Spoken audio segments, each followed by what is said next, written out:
Hey guys, I figured I'd do a quick video on this because somebody may need to know some of this.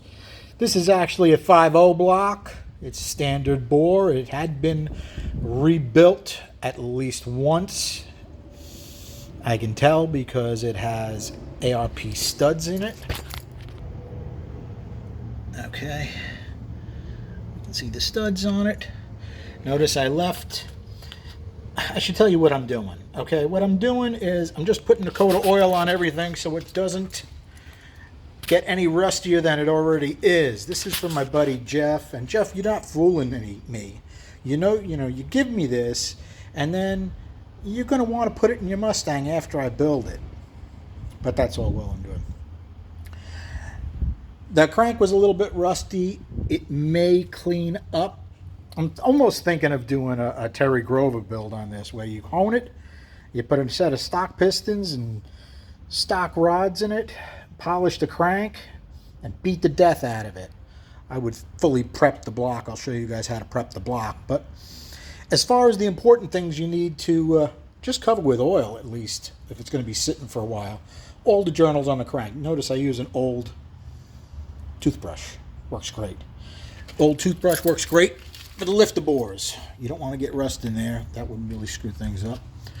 And as far as the cylinder bores, you can see these have had a rough life. A paper towel and some oil gets them done real well. The decks I hit with the little brush. The main bearings still have bearings in them, so there's a coat of oil behind them. I'm not really worried about those. I may have missed a couple things, but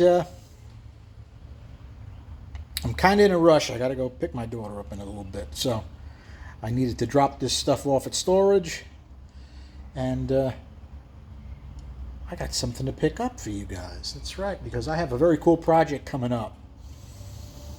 It has to do with two 565 big blocks Chevys and a 38-foot boat. And the guy would like me, he's going to send me an intake manifold to modify. He liked that last Edelbrock I did.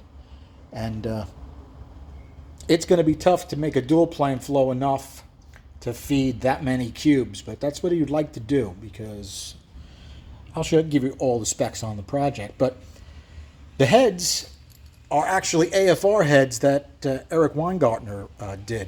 So we have the flow numbers for the heads. I don't have any rectangular port big block heads at home, but I know I got a set buried in storage somewhere. I think I'm going to dig that up. That way I have at least something I can put on the bench to work that manifold out with. Now, the big block head you guys are going to see, I'm trying to think. Last time I touched it was 3 houses ago. So it's got to be at least 25-year-old porting that's on it. It is kind of cool, though, because they're, I don't know about extremely, but pretty valuable heads. They are 427, 435 horse heads, I believe. I think the number was 840. Rectangular port, closed chamber. So I remember I cut them for 219 188s. Now, the closed chamber actually had smaller exhaust valves, so I made those exhaust seats bigger, I believe.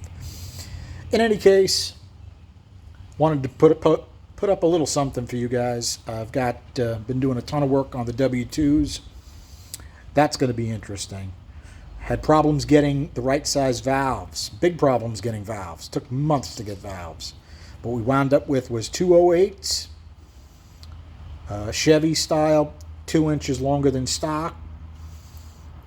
Rob did the research on the valve length, and we couldn't get 1.6 exhausts. We had to get 1.625s.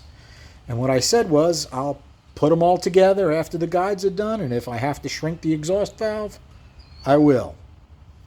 Guess what I had to do? No small feat shrinking 8 exhaust valves and making them just right. But I think it's going to work out really, really well. All right, guys. Killer day at work. computer server interface issues. Absolutely, completely burnt out. So, thanks for this little hanging out for this little bit, and have a good night, guys.